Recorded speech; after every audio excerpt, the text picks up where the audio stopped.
There has never been a better time in history to be born female. No interviewer, no journalist, just two women. Thank you for giving us 2 words and a hashtag that help free us, because we are all Me Too's. Power only understands power. Power will look for weakness in the opponent. I do not reflect weakness. My time with the Spice Girls, when we put our energies and ambitions together, we were formidable. I did question, why am I here? Continually throughout my life. And it was a total shock to see right across Africa forests disappearing, chimpanzee numbers dropping. Trailblazing women, sharing their truths and how they created their unique path to success. Inspiring, revealing and empowering. This episode of The Power of Women features the revolutionary women's rights attorney, Gloria Allred. Your mother was from England. Whereabouts in England? Manchester, England. Oh my goodness me, yeah. That's where my mother lived, and also other members of her family. Yes. And many are still there living in Manchester. Okay, do you ever visit them? So I'm off English, don't you know? Oh, you don't, but you don't have that, they don't have that accent up Okay. in Manchester. It's quite different, actually. I have visited Manchester and visited family members there, but it's been many, many years. Yes. But my mother came to the United States when she was in her 20s. Yeah. Why did she do that? Why did she come? Well, you know, there are many stories about why she may have come. Yeah. But I think the answer was that she had met an American. Okay. And had a relationship with an American when he was in England. Yeah. And she came to the United States to be with him. Mm. And your dad, he was born and bred American, wasn't he? Really? Well, I'm not 100% clear if he was actually born in the United States. I think he was. Definitely my grandmother was an immigrant on the father's side. Mm. But I will say I still feel very connected to England in my office. I mean, I've noticed. I am an Anglophile. Yeah. And I just am very proud to have had my mother come from England, particularly Manchester, because I feel a connection with the suffragists. Yes. With the Pankhursts. Yeah. And all of the wonderful suffragists in England who did so much to help win the right to vote. I feel that they were an inspiration to suffragists in the United States. 100%. It took us 72 years to win the right to vote, suffrage for women in the United States, but you in England were ahead of us, as you are on many issues. Indeed, and we just had our 100th anniversary there this year of the vote for women, and so yours is only 70 years, isn't it? It will be 100 years for us in 2020. 100th anniversary of the addition of the 19th Amendment to the United States Constitution, suffrage. Yes. It's the only amendment in which women are mentioned in the United States Constitution. Of course, we're working to add the Equal Rights Amendment to the United States Constitution, so women will have a guarantee of their rights, not only be able to vote, but have their rights protected in the United States Constitution, so our daughters will know that they have that constitutional protection. But we haven't won that yet either, although we're working to do that. Yes. So is that one of your main passions to the addition of the Equal Rights Amendment to the United States Constitution? Yes, it's something I've been advocating for more than 40 years. Does it take a big chunk of your time now, or is it consuming you now, or is it? It doesn't consume me now, but I'm a frequent advocate of that, and so we're working towards that goal. Well, you started off as a teacher. I did. And then you went on to become a lawyer, and you moved to California, even though you had no money, but the weather would be nice. Okay? 25 years old, 20 with a baby. 2 suitcases, $100, a 5-year-old child, and a lot of dreams. But you had a young child, you went into the law. Mm-hmm. Did you come up against discrimination? Not really, because I went to an Ivy League college, University of Pennsylvania. I was a graduate with honors from the University of Pennsylvania. It's one of the top undergraduate institutions in the United States, educational universities. And in California, there's so many people here that have come from somewhere else, a different state, a different country. Yes. So I think for the most part, those of us who've come to California to live have been risk takers. We felt that we would like to take our life and move it to California and, you know, be able to have a life here based on our merits, not based on which family we may have come from. Exactly. And we've seen many people succeed.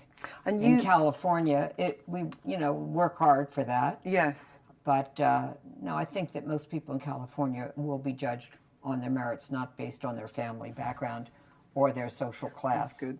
And your drive, you had, you know, some horrendous things happen to you when you were younger.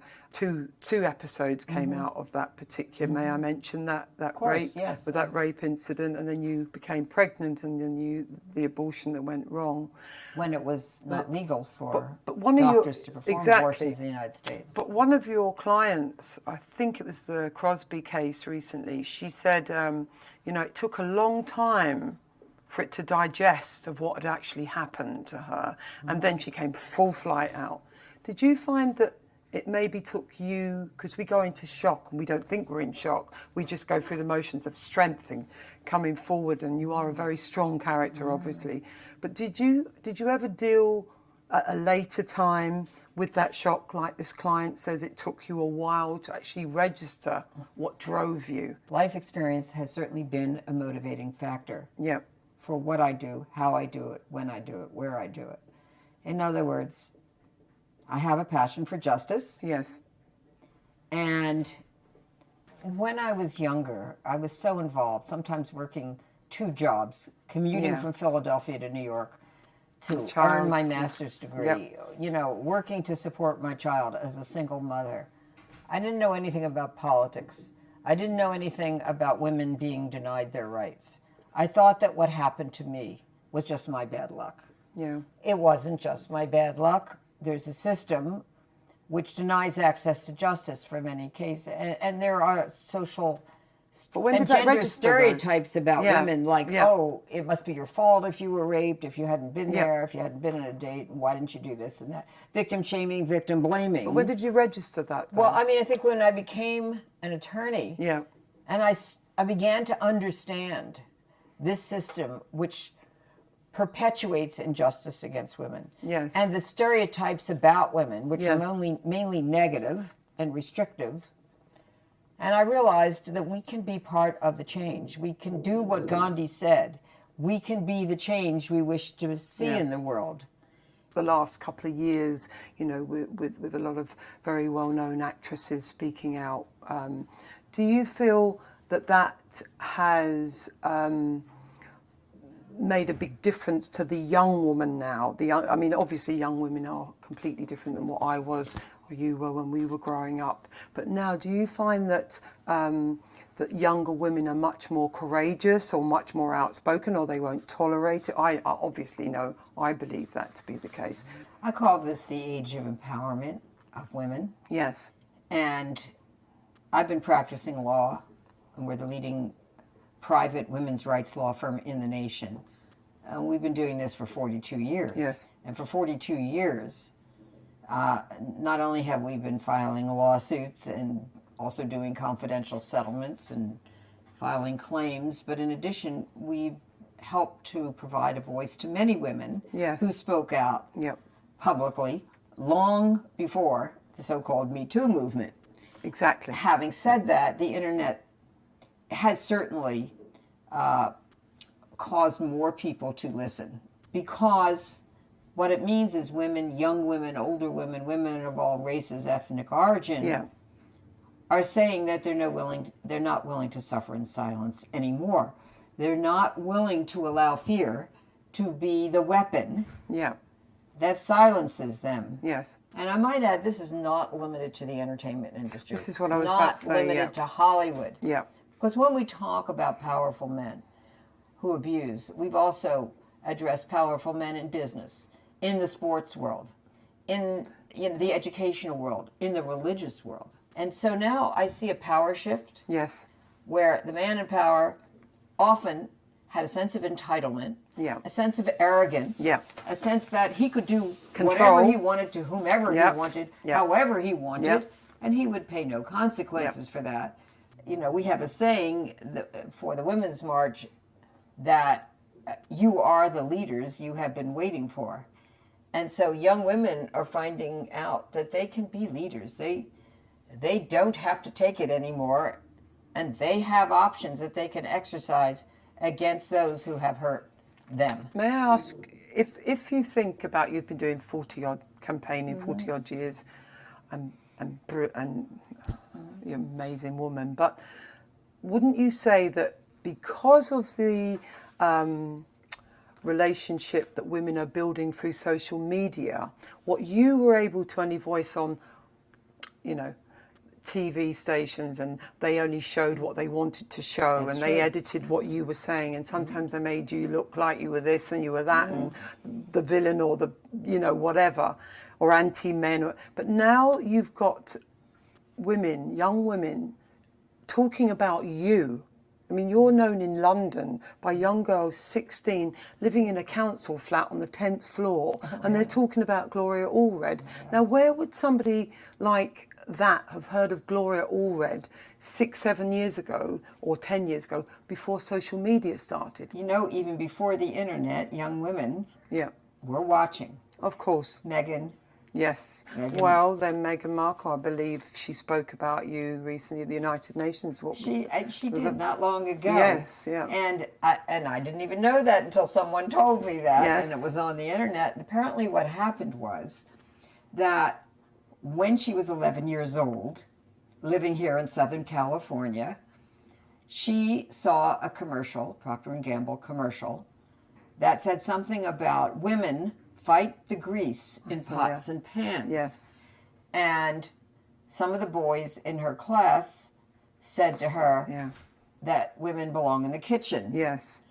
And she thought that was just wrong to say women. And so she reportedly asked her dad what she should do, and he suggested that she should write to some powerful women. That's right. And yes. that she wrote to me, and she also wrote to Hillary Rodham Clinton, and then also to Linda Ellery, who had a show for children Yes. on Nickelodeon. And apparently I wrote back. I don't That's have right. her letter anymore. I wish I did. Yes. But apparently I wrote back and encouraged her. And so she went on to write to Procter & Gamble, and she was successful. They changed their commercial to That's correct, people yes. fight the grease Yes. in pots and pans. Yes. The discussion, the speech that she gave to the United Nations, Yes. in which she was addressing this issue of empowering girls, empowering women, she told that little anecdote. She did, and she's told it a few times since Yes. in the media in London. And recently. I'm very proud of her, Yes. and I hope that she will be a force for good for women and empowering girls and women, because so much more work needs to be done in that area. Your strength, where do you feel you get that strength from? Is it a divine strength? Is it, where do you find it comes from? From fear? Did fear drive you? When you have to stand up to some of these so-called powerful men, or whoever they are, even powerful women, what gives you that strength? Well, Mark Twain, a famous American author, defined courage as resistance to fear, the mastery of fear, not the absence of fear. Yeah. So I think courage is necessary, strength is necessary in order to win justice. Power only understands power. Yeah, definitely. Power will look for weakness in the opponent. Yes. I do not reflect weakness, Yes. because weakness is not something that will be helpful to my clients.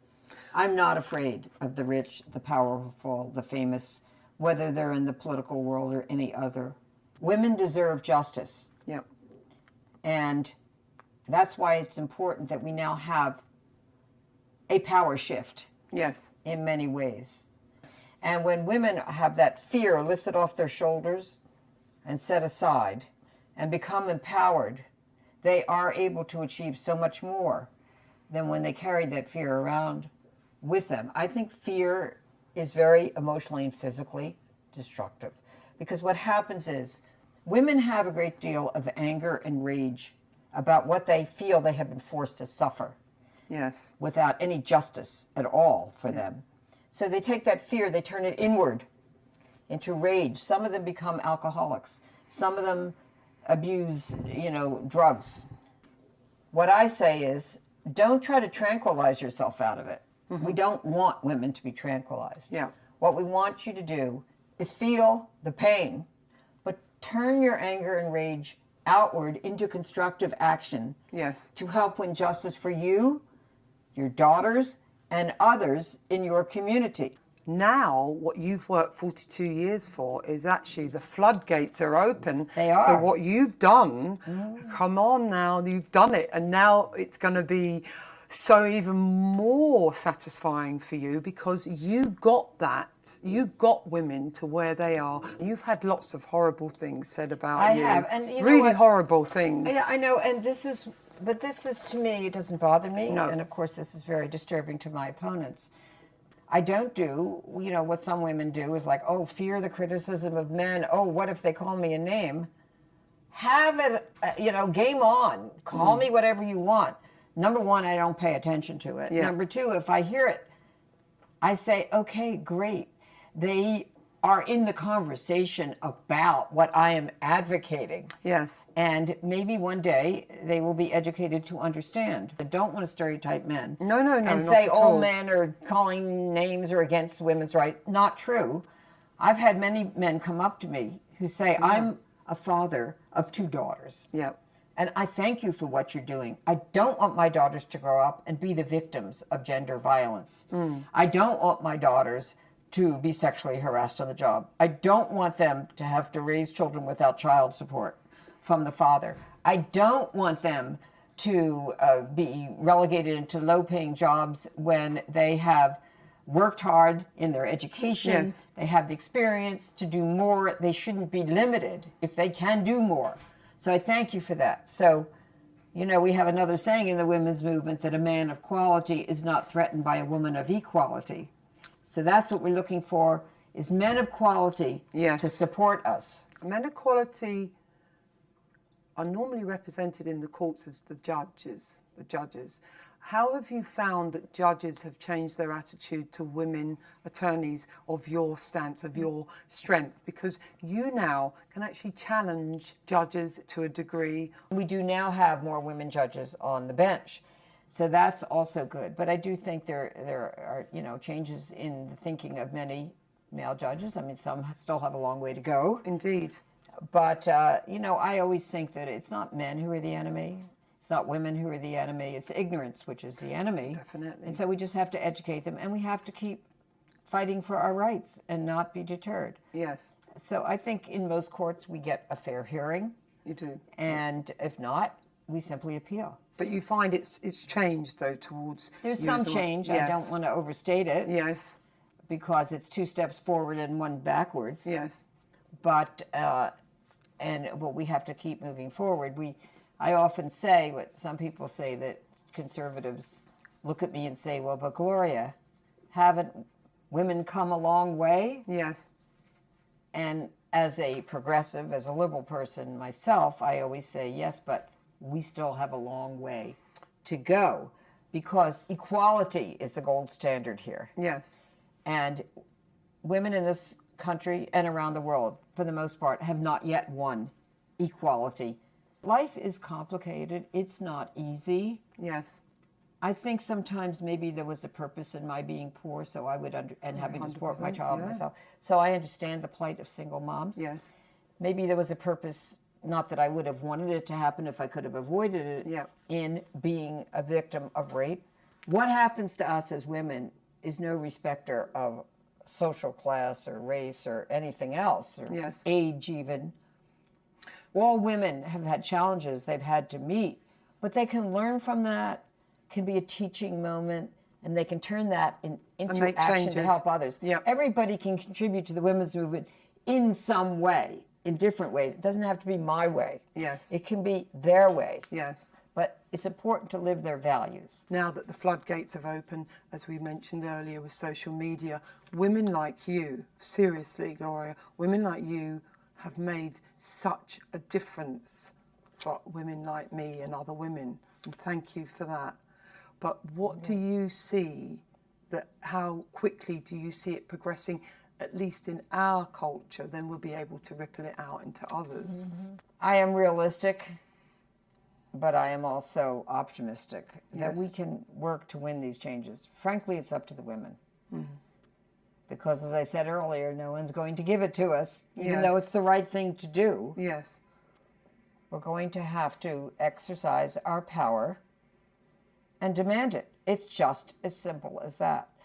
One of the things that's inspired me is the women's marches. Millions marching. Yes. And the wonderful signs that we saw in the march. I saw one woman, she looked like she was about 70 years old. She was holding a sign that said, "I've been holding the same sign for 50 years and my arms are getting tired." So for 50 years, she's been demanding equal rights for women, but she's still there advocating for it. And, you know, it's about respect for women. It's about dignity for women and girls. Yes. It's about equal rights. So we are going to have to get more women elected to office. Yes. More women who are feminists, not just female, but who are dedicated to women's rights and who know that there is a way to win those rights. That's what it's going to take. This movement is not just about helping women. Sexual harassment laws also cover men who are the victims of sexual harassment. Point, yes. We've done sexual harassment cases, mainly for women who've been the victims of men, but we've also done them for men who have been the victims of sexual harassment by women who have been their supervisors in the more powerful experience. We've done them man on man. We had a multi-million-dollar verdict we won for a man who was sexually harassed by another man. Now? And we've had sexual harassment cases where a woman was sexually harassed by her female boss. Yes.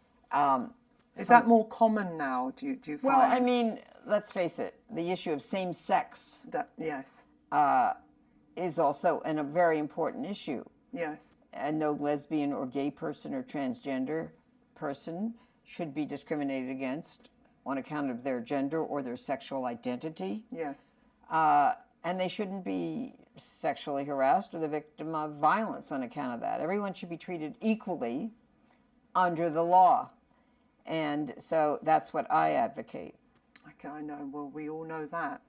But what now for you? Because the floodgates, I can see the floodgates are open for you to even do more work. I think you're going to be busier now, more busier than you've ever been in your life. I've always been busy, and I am so now.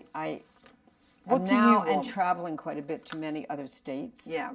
What do you want now, Gloria? What do you want for your next chapter? So, come on, what's about you? Well, to continue to fight for justice for women and minorities. Yes. And to help them to have a voice. Yeah. Because women's voices matter. Not just my voice matters. Yeah. It is not just celebrities who should be heard. Yeah. It is not just men in power. I don't like to call her the common woman because there is no common woman. We do have a saying that the common woman is as common as the common loaf of bread, and she shall rise. Yes. So I would say the woman who's not a celebrity, but she matters to herself, to her family, to her workplace and her community, those are people who also have a right to have a voice. And so that's what I do. Now, we need to have a voice in the court of public opinion. Yes. So that we can create a climate favorable to change.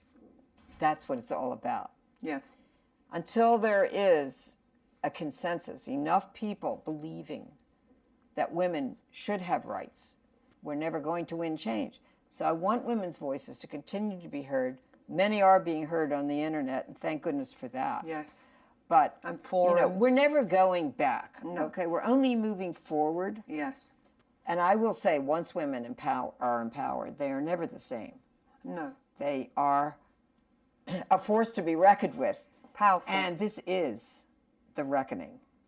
Well, talking to you, it's just like, I can't express. It's just amazing, because you have changed so many women's lives, and you have made such a difference, and you are blessed to have done that, and you mightn't even realise it, but you've saved lives, you've changed lives, you're saving lives in the future of women because of what you've done and what you've encouraged other women to do now, then, and in the future.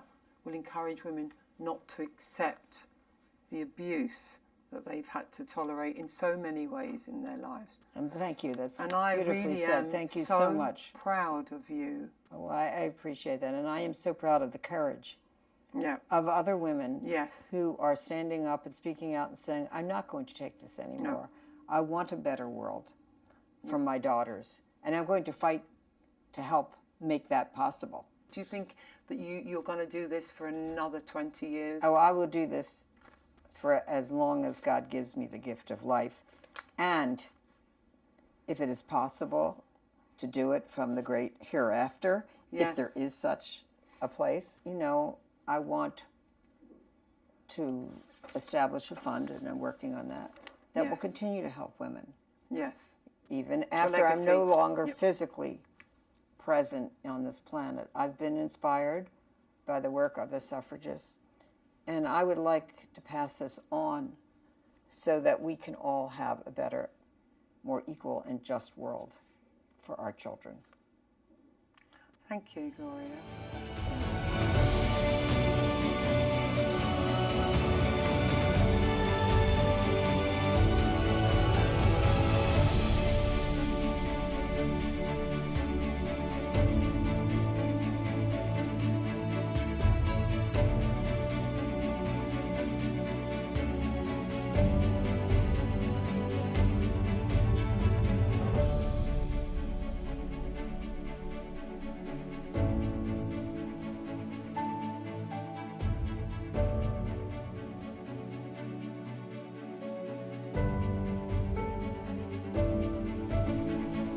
Hey, be sure to follow the show's page on Instagram, Facebook, YouTube and Twitter to catch up on all of our episodes, and join our Facebook group to become part of the conversation.